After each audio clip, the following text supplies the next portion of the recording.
আসসালামু আলাইকুম গাইস, আশা করি সকলে ভালো আছেন। দেখতে পাচ্ছেন আমরা চলে এসেছি সাফিনা পার্কে। পার্কের বাইরে থেকে একটু রিভিউ নিচ্ছি। দেখতেছো সেই ঝাঁকাশ একটা তৈরি করছে গেট, দেখে তো মনোমুগ্ধকর হওয়া যায়। তো যাই হোক, এখানে একটু রিভিউ করছি, চলুন। আমরা টিকিট কাটে আসি এবং টিকিট কাটার পর ভিতরে গিয়ে আপনাদেরকে সবকিছু দেখাবো। চলেন টিকিট কেটে আসি। টিকিট কাউন্টারে গেলাম, টিকিট কাউন্টারে গিয়ে আবার বললাম, ভাই আমরা 11 জন আছি, ভাই আমাদের ডিসকাউন্ট দেন ভাই। 50 টাকাও ডিসকাউন্ট দিল না ভাই। ছোট ছোট পার্কে গেল ভাই, 50 50 100 টাকা ডিসকাউন্ট দেয়। শালা হালার পর হালা 10 টাকা টাকাও তাও কম নিল না। তাও কি করবো, কষ্ট মষ্ট করে টাকা দিলাম, দিয়ে আমাদেরকে টিকিট দিয়েছিলাম, তো আবার টাকা বের করছি। বললাম ভাই 10 টাকা কম নেন, তাও নিবে না ভাই। কি কমু, অস্ত বস্ত সব টাকা দিলাম, আমাদেরকে টিকিট দিল। দেখতে পাচ্ছেন 11টা টিকিট নিলাম হাতে। যেমন লক্ষ্য করে কি টিকিট গুলো দেখতে পাচ্ছেন, অনেকগুলো টিকিট।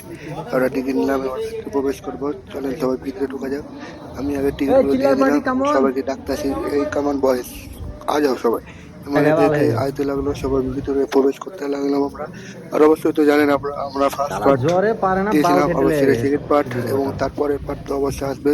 যারা যারা ফার্স্ট পার্কে পার্ট মানুষ দেখেননি পেয়ে অবশ্যই যায় আমার না। পিন কমেন্টে দেওয়া থাকবে, ছোট ফার্স্ট পার্ট বাচ্চাকে দেখে মানুষ আসবেন। বাজার এবং বসে। আপনাদেরকে এর নেক্সট পার্টে প্রায় অর্ধেক রিভিউ করে দেখাবো, আপনার কোথায় কি আছে না সেসব কিছু খুলে মেলে দেখাবো। আপনারা আসলে কি কি দেখতে পারেন, কি কি ট্রাই করতে পারেন, সবকিছু দেখাবো আপনাদেরকে। আমি এখন একটু অন্য কাজে ব্যস্ত। সকলে ভালো থাকবেন, like comment share and subscribe করে দিবেন। আর অবশ্যই নেক্সট পার্ট দেখার জন্য অপেক্ষা করেন। সকলে এখন আপাতত ভালো থাকেন। আসসালামু আলাইকুম।